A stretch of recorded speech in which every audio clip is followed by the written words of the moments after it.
चलिए, तो आगे बढ़ने के पहले हम लोग कुछ जेनेटिकल टर्म्स जो हमको यूजुअली जेनेटिक्स में मदद करेंगी पढ़ने में, उनके बारे में थोड़ा समझ लेते हैं। तो पहली चीज़ आती है फैक्टर्स। जो हमारे मेंडल थे, उन्होंने जो आजकल हम बात करते हैं जीन्स की, उनके लिए जो टर्म यूज़ करी थी दैट इज़ फैक्टर्स। उन्होंने ये चीज़ बताई थी कि कुछ ऐसी चीज़ें होती हैं हमारी ह्यूमन बॉडी में जो एक जनरेशन से दूसरी जनरेशन में पास होती हैं और ये एक पर्टिकुलर कैरेक्टर के लिए रिस्पॉन्सिबल होती हैं। किसी भी कैरेक्टर को एक जनरेशन से दूसरी जनरेशन में पास ऑन करने के लिए। तो उस टर्म के लिए उन्होंने यूज़ किया था फैक्टर, यूनिट ऑफ हेरिडिटी, एक हेरिडिटी की यूनिट।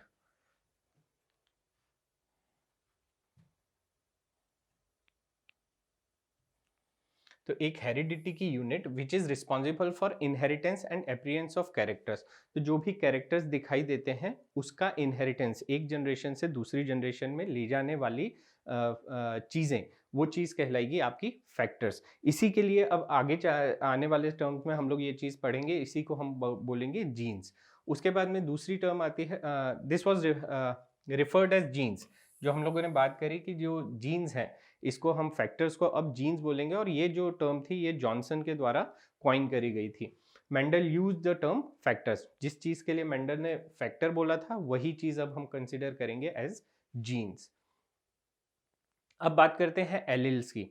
तो एलिल्स क्या है? एलिल्स मतलब किसी भी पर्टिकुलर कैरेक्टर के, अगर हम बात करें जैसे हाइट की, तो हाइट के दो फॉर्म हो सकते हैं। एक हाइट कम हो सकती है, एक हाइट ज़्यादा हो सकती है। मतलब एक डोमिनेंट या रिसेसिव कैरेक्टर हो सकता है इन्हीं दोनों में से।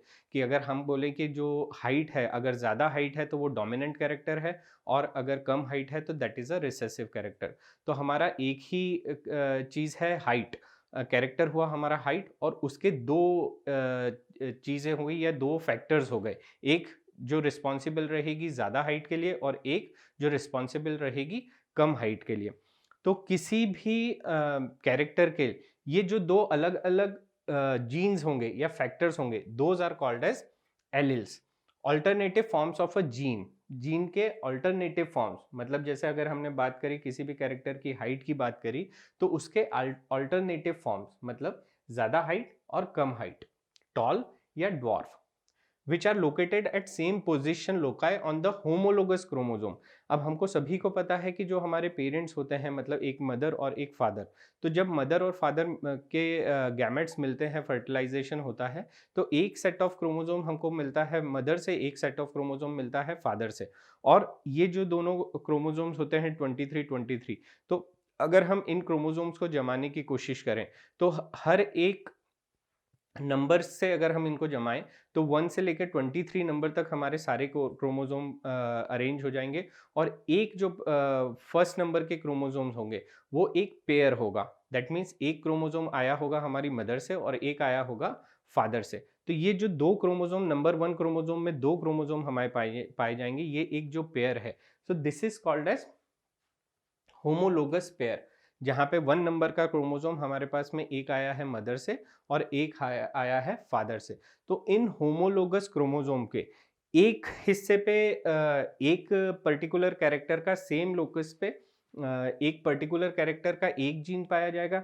वहीं दूसरा जो हमारे दूसरे पेरेंट से क्रोमोसोम आया है, उसके भी सेम पॉइंट पे दूसरा उसी कैरेक्टर का दूसरा जीन पाया जाएगा या सेम का सेम जीन पाया जाएगा।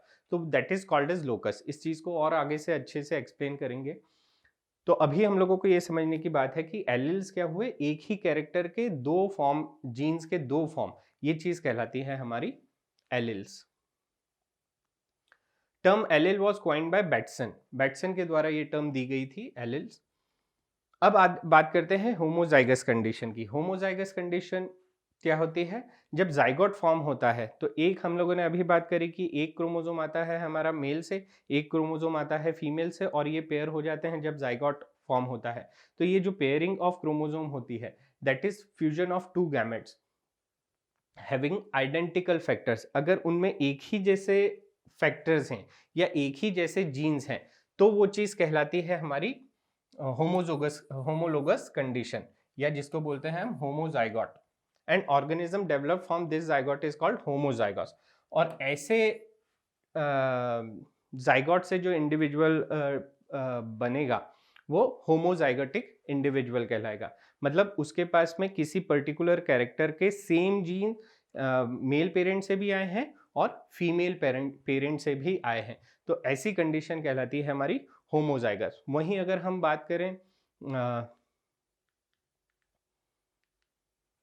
तो ये कंडीशन कहलाती है हमारी होमोजाइगस। मतलब अगर हम बात करें कि अगर हमारे पास में एक पर्टिकुलर कोई सा कैरेक्टर है जिसका लिए एक जीन है कैपिटल बी, तो वो कैपिटल बी जो है वो एक पेरेंट से मेल पेरेंट से भी आया है और वही कैपिटल बी फीमेल पेरेंट से भी आया है। अगर हम बात करें स्मॉल बी के जीन की, तो स्मॉल बी मेल पेरेंट से भी आया है, स्मॉल बी फीमेल पेरेंट से भी आया है। तो अगर ऐसी कंडीशन है तो this is also a homozygous condition and that is also a homozygous condition, जहां पे हमारे दोनों ही जीन्स जो हैं वो एक जैसे हैं और दोनों ही पेरेंट्स से हमको एक जैसे ही जीन ट्रांसफर हुए हैं। तो अगर ऐसी कंडीशन है तो this is called as homozygous.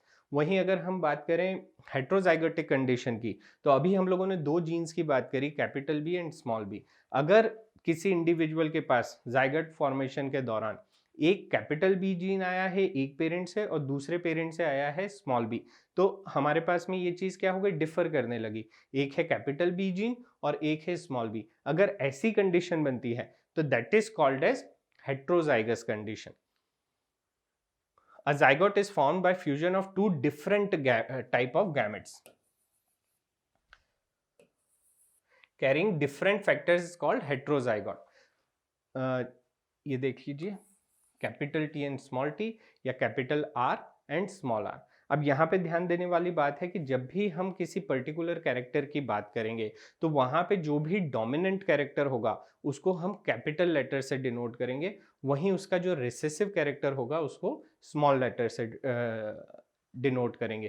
तो यहाँ पे हम ये देख सकते हैं कि कोई भी पर्टिकुलर कैरेक्टर है, जैसे आप बात करें हाइट की, तो टॉलनेस अगर डोमिनेंट कैरेक्टर है तो उसका कैपिटल टी लेंगे हम डोमिनेंट कैरेक्टर के लिए, वहीं जो रिसेसिव कैरेक्टर लेंगे वो स्मॉल टी लेंगे। वहीं अगर हम कहें किसी फ्लावर में रेडनेस जो है फ्लावर की कलर की बात करें, तो रेडनेस अगर डोमिनेंट कैरेक्टर है तो capital R dominant character red के लिए हो जाएगा, वहीं स्मॉल आर जो है वो रिसेसिव कैरेक्टर अगर वो वाइट है तो वाइट के लिए कंसीडर किया जाएगा। And individual develop from such zygote, ऐसे जो जायगॉट से बने हुए इंडिविजुअल होंगे जिनके पास में दोनों ही डोमिनेंट कैरेक्टर और रिसेसिव कैरेक्टर दोनों के ही जीन्स होंगे, तो वो कहलाएंगे हेट्रोजाइगट या हेट्रोजाइगस कंडीशन, इस चीज को बोलेंगे। The term homozygous and heterozygous are coined by Bateson. जो बैटसन थे उन्हीं ने ये चीज कॉइन करी थी। अब आते हैं हेमीजाइगस कंडीशन की। हेमीजाइगस कंडीशन वो कंडीशन है जहां पे किसी भी पर्टिकुलर कैरेक्टर का एक ही जीन किसी इंडिविजुअल में पाया जाता है। तो अगर हम बात करें सेक्स क्रोमोसोम्स की, तो हम सभी को पता है कि जो मेल्स होते हैं उनके पास में होते हैं एक एक्स क्रोमोसोम फीमेल पेरेंट से आता है और वहीं मेल पेरेंट से जो आता है वो वाई क्रोमोसोम आता है। मतलब उनके पास में एक ही एक्स और एक ही वाई क्रोमोसोम होता है। तो अब जो भी जीन्स वाई क्रोमोसोम पे पाए जाएंगे वो मेल में ही पाए जाएंगे, और ऐसी कंडीशन जो कहलाएगी वो कहलाएगी hemizygous. If individual contains only one gene of a pair, किसी भी पेयर में से एक ही जीन मिल रहा है, individual is said to be hemizygous, तो ऐसी कंडीशन हेमीजाइगस कहलाएगी। और जब हम लोगों ने बात करी कि अगर हम वाई क्रोमोसोम्स के जीन की बात करें मेल्स में या एक्स क्रोमोसोम्स के जीन्स की बात करें मेल में, तो उनमें हमेशा ही ये जो जीन्स होंगे वो हेमीजाइगस कंडीशन में होंगे, क्योंकि उनके पास में एक एक्स्ट्रा वाई क्रोमोसोम या एक एक्स्ट्रा एक्स क्रोमोसोम नहीं होता। तो ये जो कंडीशन होगी that is called as hemizygous, जहाँ पे एक ही जीन होगा किसी भी इंडिविजुअल के पास में और उसका दूसरा एलील जो होगा वो एब्सेंट होगा।